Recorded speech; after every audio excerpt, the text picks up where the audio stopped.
And welcome back to the ICP Game of the Week edition. I am your commentator, IncogM, and I'll be giving you the Game of the Week this week, which is Sir Jorge the Great and his Phalanx de Guadalajara versus Just Lucas and his Hellblaze Volcaronas. With this video, I want to highlight certain plays that come up in this battle. Obviously, I'm showing you the teams on screen before we get started, and obviously Jorge is blocking out one Pokemon. That is the Kyurem, actually. So with this video, I really want to just go over the plays that both Jorge and Lucas make that really encapsulate this game being the Game of the Week. So without further ado, let's go ahead and jump right in. On this play right here, as we see the Landorus come in on the Stoutland, I want you guys to take note of a few things. Kyurem is already dead, and it's 6-5, still in Jorge's favor. But if we take a real good pause here, you can't see it, but Tyranitar is at about 7 health. So what do you think Jorge should do here, or what do you think Lucas would be doing here that makes his play so good? Well, I'm going to go ahead and play it for you right now. What Lucas does is an amazing move to make sure that he does not lose to the incoming sand that obviously Jorge has.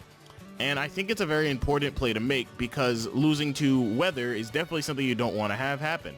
He sets up middle game rocks, and I don't think people understand how important this is, but I really want to make sure that it's clear. Mid-game rocks here prevents Tyranitar from coming back in and setting up sand. In order to get back up your weather, you have to come back in safely, take whatever hazards, and if you are still alive, then the sand will come back up.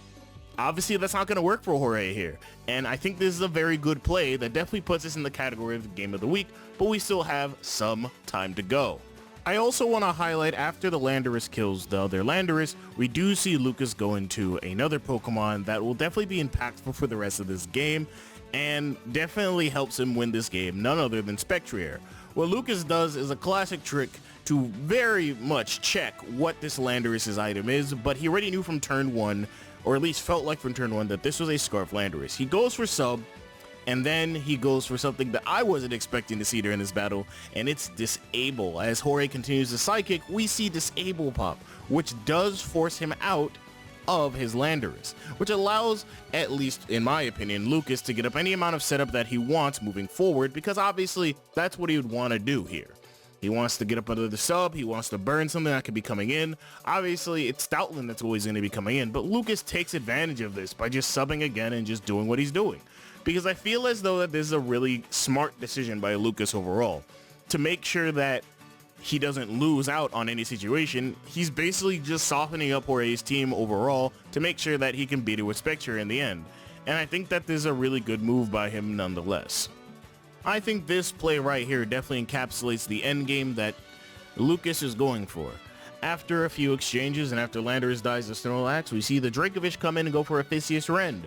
Of course, this play is pretty good, but then the Tangela comes in and is able to take 2 Physius Rends and stun spores the Dracovish. This right here, this play, I'm pausing it so you can see it as well, is a really good play no matter what. Just in case this Dracovish happens to be Scarf and he didn't pick up on it.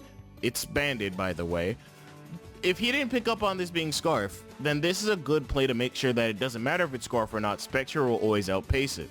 And this Tangela being around for as long as it was definitely a very good strategy and definitely puts this in the category of Game of the Week, not gonna lie to you. So with that being said, this basically ties up the end game for Lucas to win with his Spectrier. And on this play really does encapsulate the victory going forward for Lucas, despite there being some afraidness going on.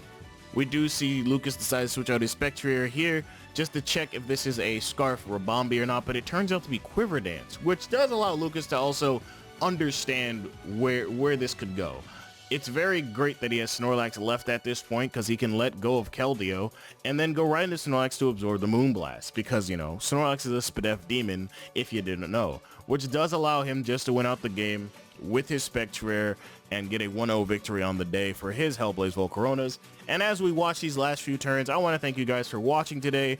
This has been a great Game of the Week, and next week, who knows whose battle will be picked. I think everybody else wants to know quite literally right now. But as we do in this industry, I want to thank you guys for watching. I want to tell you guys to like, comment, subscribe, and subscribe to this ICP League channel. It's growing at a slow rate, but you know what? We want to make sure it grows at a fast rate, of course. And thank you guys for watching. Check out all the coaches, yet again, in the description down below. And check out all their links. Check out all their battles going forward. And you can check me out as well. I should be down there as well, I believe. But thank you guys for watching, and I'll talk to you guys next time on the ICP Game of the Week.